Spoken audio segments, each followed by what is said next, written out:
മാസാദിവെള്ളി ആചരണം ആരംഭിക്കുന്നത് 20-ാം നൂറ്റാണ്ടിന്റെ ആരംഭത്തിലാണ്. 17-ാം നൂറ്റാണ്ടിൽ വിശുദ്ധ മാർഗരീത്ത മേരി അലക്കോക്കിന് ഈശോയുടെ തിരുഹൃദയം പ്രത്യക്ഷമായി ആവശ്യപ്പെട്ട തിരുഹൃദയ വണക്കത്തിന്റെ ആചരണത്തിന്റെ ഭാഗമായിട്ടാണ് 20-ാം നൂറ്റാണ്ടിന്റെ ഉത്ഭവത്തിൽ ആരംഭം കുറിച്ച ഒരു ആചരണമായിട്ട് ഈ മാസാദിവെള്ളി ആചരണം നാം കണ്ടെത്തുന്നത്.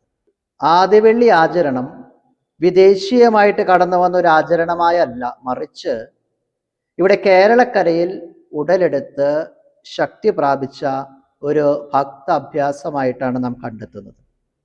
1898 മാർ ലൂയിസ് മെത്രാൻ എറണാകുളം വികാരിയാത്തിലും തുടർന്ന് മാർ മാത്യു മാക്കിയിൽ മെത്രാൻ ചങ്ങനാശ്ശേരി വികാരിയാത്തിലും മാർ ജോൺ മേനാശ്ശേരി മെത്രാൻ തൃശൂർ വികാരിയാത്തിലും ആദിവെള്ളി ആചരണത്തെക്കുറിച്ച് അവരുടെ ലേഖനങ്ങളിലൂടെ വിശ്വാസ സമൂഹത്തോട് ഇത് ഭക്ത അഭ്യാസമായിട്ട് അനുഷ്ഠിക്കാൻ ആവശ്യപ്പെട്ടിട്ടുള്ളതായിട്ട് രേഖകളിൽ നമ്മൾ കണ്ടെത്തുന്നുണ്ട്.